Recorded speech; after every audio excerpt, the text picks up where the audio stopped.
بسم اللہ الرحمن الرحیم۔ میرے پیارے بہن بھائیو، امید کرتی ہوں آپ خیریت سے ہوں گے۔ اللہ پاک آپ کو صحت اور سلامتی عطا فرمائے۔ جادو، نظر بد، رزق کی بندش اگر آپ ختم کروانا چاہتے ہیں تو پہلے استخارہ کروائیں، پھر جو اگر آپ کے کاروبار میں، آپ کی جاب میں یا آپ کے گھر میں کوئی جادو یا بندش لگی ہے اس کو ختم کیا جائے۔ اکثر دفعہ لوگوں کو نظر بد لگ جاتی ہے، جادو اگر نہیں بھی ہے تو نظر بد لگ جاتی ہے تو اس کی بھی کاٹ کروائی جائے، تاکہ نظر بد جو ہے وہ اونٹ کو ہانڈی میں لے آتی ہے، اور اس قدر یہ ظالم اور اس قدر یہ نظر بد بری چیز ہے کہ انسان کو مار دیتی ہے اور قبر تک لے جاتی ہے۔ یا غنی ہوں یا مغنی ہوں یا رزاق ہوں یا غنی ہوں، اب یہ تین لفظ ہیں، تینوں لفظ کا پڑھنے کا طریقہ خاص ہے۔ اس کو پڑھنے کے لیے صرف اور صرف آپ نے ایک لہسن لینا ہے، گھر میں لہسن کو چھلکوں سمیت لیجئے گا۔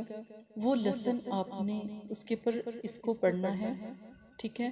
پڑھنے کے بعد جب آپ اس کو 3 سے 4 دن ایسی جگہ رکھیں جہاں پر یہ بالکل خشک ہو جائے، سوکھ جائے، ٹھیک ہے۔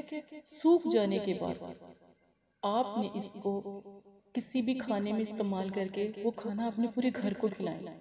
اگر آپ کو لگتا ہے کہ آپ کے اوپر جادو ہے، سفریلم ہے، بندش ہے، تو جیسے ہی آپ کے اندر یہ جائے گا سارا جادو جو انسا ہے وہ نکل آئے گا۔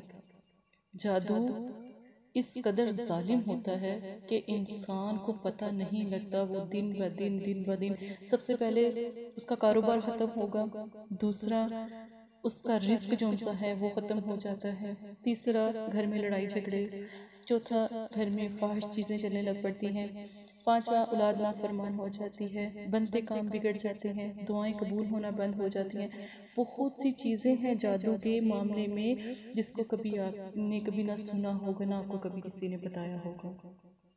لوگ اس قدر ظالم ہیں کہ برا جادو کرتے ہیں، ان کو یہ بھی نہیں پتہ لگتا کہ جادو کے یہ نقصانات اس انسان کے پر کیسے ہوں گے۔ تو پیارے بہن بھائیو، ایک دفعہ مدرسہ فاطمہ الزہرا للبنات سے رابطہ کریں، اپنی بہن سے بات کریں، تو انشاءاللہ میں اپنے بھائیوں کی ضرور مدد کروں گی، اپنی بہنوں کی ضرور مدد کروں گی۔ جو مائیں بیٹی اپنے مسائل کے لیے ہیں وہ بھی رابطہ کر سکتے ہیں، انشاءاللہ آپ اپنی بیٹی سے بات کر سکتے ہیں، ٹھیک ہے۔ اور جو مائیں میرے پاس آ بھی رہی ہیں ان سے بھی یہی گزارش کی جاتی ہے کہ پریشان نہیں ہو، سب ٹھیک ہو جائے گا انشاءاللہ اللہ کے حکم سے، اور اپنی باری کا انتظار کریں۔ جزاک اللہ خیر۔